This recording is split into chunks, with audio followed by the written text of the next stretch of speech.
Hello， 大家好，欢迎收看国际大风吹。每个礼拜来探讨一个有意思的国际话题。不说你可能没注意到，美国大选已经进入倒数最后1个月喽。但或许是受到疫情的影响，在台湾比较感受不到选战的气氛。那这一集呢，刚好又碰到中秋的连假，所以呢，我们这边就用短短的篇幅来轻松探讨一个美国大选的趣味话题，就是饶舌天王肯伊·威斯特的白宫之路。肯爷呢，拥有全国知名度，个人财力雄厚，却没有任何政治经验，而且还选择独立参选。他的选情到底怎么样了？那相对川普和拜登，他好像只是来陪绑的，对于最终结果有任何的影响力吗？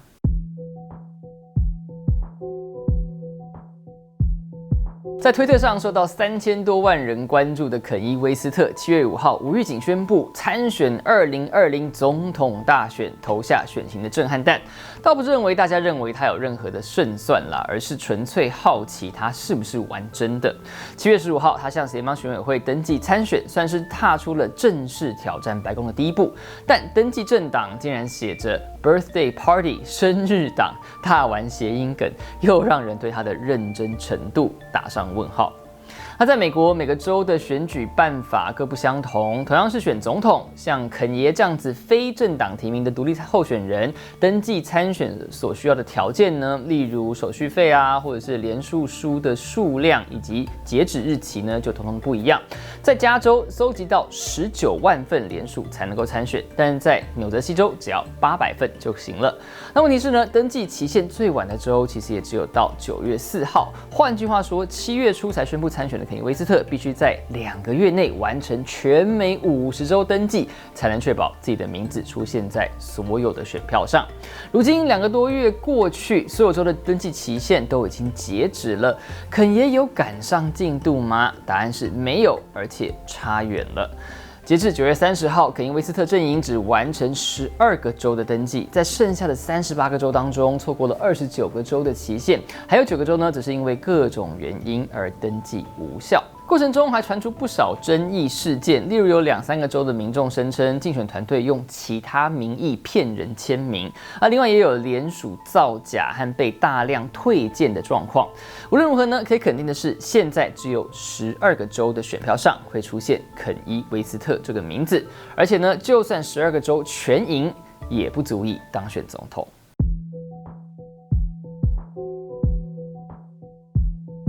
根据肯伊·威斯特团队9月4号提出的竞选经费申报书，竞选的前1个半月支出达到590万美元，几乎都是靠他自掏腰包在撑，因为他以个人名义借款给团队670万美金，但在此同时呢，向民众募资的竞选经费却只有少少的11500美元。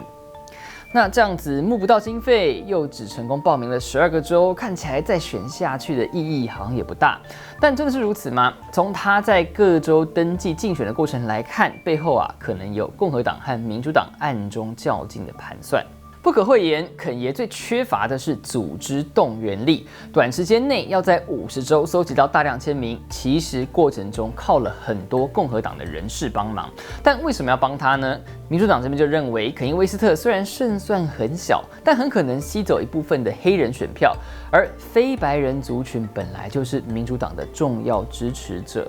换句话说呢，共和党帮肯爷竞选，目的可能是挖民主党的墙角。回顾2016年大选，川普之所以普选票输给希拉蕊，但最后还能当上总统，靠的就是拿下所谓关键摇摆州，也就是2个人普选票非常接近的选区。在部分的摇摆州呢，2人的得票差距甚至比第3势力的小党，例如绿党和自由意志党还要小。换句话说呢，如果这些票没有被第3势力分走，而是投给川普或希拉蕊，或许历史就会改写。那么肯伊·威斯特有没有成功登上这些摇摆州的选票呢？其实，在亚利桑那和威斯康星这2个摇摆州，肯伊·威斯特都差一点点登记成功，但却因为程序问题而闹出官司。最后呢，就在准备印制选票的前一刻，被法官裁定资格不符。不过呢，他在科罗拉多和明尼苏达这2个摇摆州却是安全过关。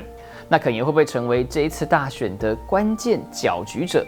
只能等到开票结果出炉才会揭晓喽。各位大风吹，我们下回见。有趣的是，肯尼·威斯特曾经力挺川普，2018年甚至进白宫跟他见面，当场还戴上让美国再一次伟大的红色竞选帽。Something about when I put this hat on, it made me feel like Superman. You made a Superman. That's my favorite superhero, and you made a Superman cape for me. 但在2020年宣布参选之后，他又在受访的时候说，已经不支持川普了。还有这一次选总统不是表演，是玩真的。这位反反复复的超级巨星会拿到多少选票？看起来好像是大选的花边新闻，但他也可能发挥意想不到的作用哦。最后还是要感谢所有付费支持我们的频道会员们，尤其是干爹干妈等级的会员：翁义顺、钟玄厚、子玲丽、九妹、应中豪、Sniper 711、张宇安、吴振宇。炒饭小子、王俊哲、Jenny Lu、Ben A、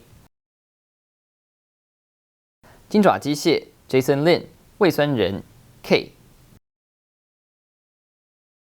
明视科技有限公司、查克苏照相馆、Patty 蔡、TBO 菲律宾移民事务、林修伟，还有苏阿万，谢谢你们，谢谢。